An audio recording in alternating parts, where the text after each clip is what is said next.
हरे कृष्णा। ज्येष्ठ मास की इस पावन कथा श्रृंखला में आप सभी भक्तों का स्वागत है।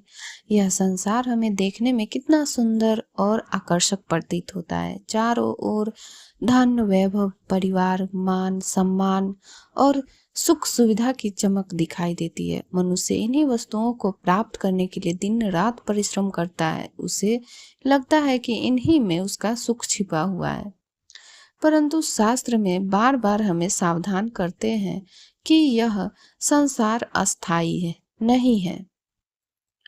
भगवान श्री कृष्ण भगवत गीता में कहते हैं, दुःखलायम अश्वाश्वत्थम, अर्थात यह संसार दुखों का घर है और नश्वर है। जो आज हमारा है वह कल नहीं रहेगा। जो शरीर आज स्वस्थ और सुंदर है वह एक दिन वृद्ध होकर नष्ट हो जाएगा। जो धन आज हमारे पास है वह कभी भी छिन सकता है। जो संबंध आज अत्यंत प्रिय लगते हैं वे भी समय के साथ बदल जाते हैं। ज्येष्ठ मास की प्रचंड गर्मी में मरुभूमि के भीतर प्यासा मृग दूर चमकती हुई रेत को जल समझकर उसकी ओर दौड़ता है, परंतु जब वह वहां पहुंचता है तो उसे जल नहीं मिलता।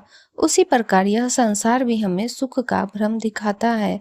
हम सोचते हैं कि यदि हमें थोड़ा और धन मिल जाए और थोड़ा सम्मान मिल जाए तो हम सुखी हो जाएंगे, लेकिन जब वह सब प्राप्त हो जाता है तब भी मन तृष्णा समाप्त नहीं होती। इसलिए संत महापुरुष कहते हैं कि वास्तविक सुख संसार की वस्तुओं में नहीं बल्कि भगवान श्री हरि की भक्ति में है।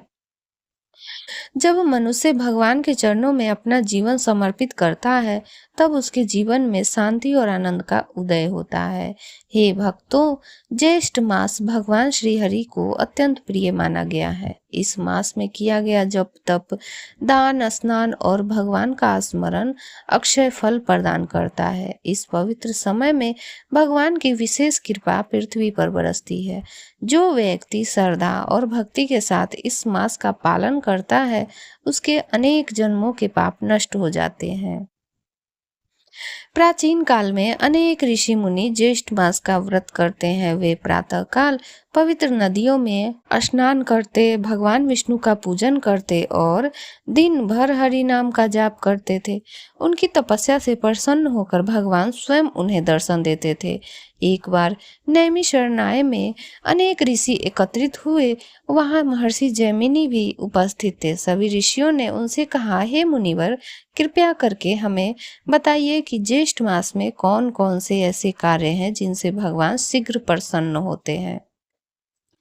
महर्षि जैमिनी ने कहा, हे मुनियों, ज्येष्ठ मास के भीतर भगवान के अनेक दिव्य उत्सवों का वर्णन शास्त्रों में किया गया है। जो मनुष्य श्रद्धा से इन उत्सवों का दर्शन करता है या उनका श्रवण करता है वह महान पुण्य प्राप्त करता है। उन्होंने बताया कि भगवान का पुष्य स्नान उत्सव अत्यंत पवित्र माना गया है। उस अवसर पर अनेक कलश स्थापित किए जाते हैं। वैदिक मंत्रों से अभिमंत्रित जल द्वारा भगवान का अभिषेक किया जाता है। शंख ध्वनि, भजन, कीर्तन और जय जयकारा से संपूर्ण वातावरण भक्तिमय हो जाता है। भगवान के अभिषेक के पश्चात उन्हें सुंदर वस्त्र पहनाए जाते हैं, चंदन का लेप किया जाता है, सुगंधित पुष्पों की मालाएं अर्पित की जाती है। भक्त प्रेम पूर्वक आरती करते हैं और भगवान के चरणों में अपनी भक्ति समर्पित करते हैं। महर्षि जैमिनी ने आगे कहा कि जब सूर्य देव मकर राशि में प्रवेश करते हैं तब उत्तरायण आरंभ होता है। यह काल अत्यंत शुभ माना गया है। इस समय किया गया स्नान, दान, जप और तर्पण अक्षय फल देता है। जो व्यक्ति उत्तरायण के प्रारंभ में भगवान विष्णु का दर्शन करता है वह महान पुण्य प्राप्त करता है। शास्त्रों में वर्णन है कि महर्षि कश्यप ने स्वयं भगवान की प्रसन्नता के लिए इस उत्सव का आयोजन किया था। तभी से यह परंपरा चली आ रही है। जो भक्त श्रद्धा से इस उत्सव का दर्शन करते हैं उनके जीवन के अनेक कष्ट दूर हो जाते हैं। हे भक्तों, एक अत्यंत अद्भुत रहस्य भी शास्त्रों में बताया गया है। कहा जाता है कि जहाँ भगवान की सेवा विधि पूर्वक होती है, वहाँ माता लक्ष्मी स्वयं अदृश्य रूप से उपस्थित रहती हैं। वे भगवान के भोग की व्यवस्था करती हैं और भक्तों पर अपनी कृपा बरसाती हैं। जो स्थान भगवान की पूजा, कथा और कीर्तन से गूंजता रहता है, वहाँ दरिद्रता और अशांति टिक नहीं सकती। माता लक्ष्मी ऐसे स्थान को अपना निवास बना लेती है। इसके बाद महर्षि जैमिनी ने फाल्गुन मास में होने वाले भगवान गोविंद के डोला उत्सव का वर्णन किया। उन्होंने कहा कि भगवान को सुंदर हिंडोले में विराजमान करके भक्त प्रेम पूर्वक झुलाते हैं। चारों ओर भजन कीर्तन होता है, पुष्पों और सुगंधित चंदन से भगवान का श्रृंगार किया जाता है। उस समय भक्त भगवान का ध्यान करते हैं कि श्री कृष्ण वृंदावन में कदम वृक्ष के नीचे विराजमान है। गोपियां और ग्वाल बाल प्रेम पूर्वक उन्हें झूला झूला रहे हैं। यह दृश्य भक्तों के हृदय का प्रेम और भक्ति से भर देता है। शास्त्र कहते हैं कि जो व्यक्ति श्रद्धा से हिंडोले में झूलते भगवान का दर्शन करता है, उसके अनेक जन्मों के पाप नष्ट हो जाते हैं। उसके जीवन के तीनों प्रकार के ताप, आध्यात्मिक, अधिभौतिक और अधिदैविक, दूर होने लगते हैं।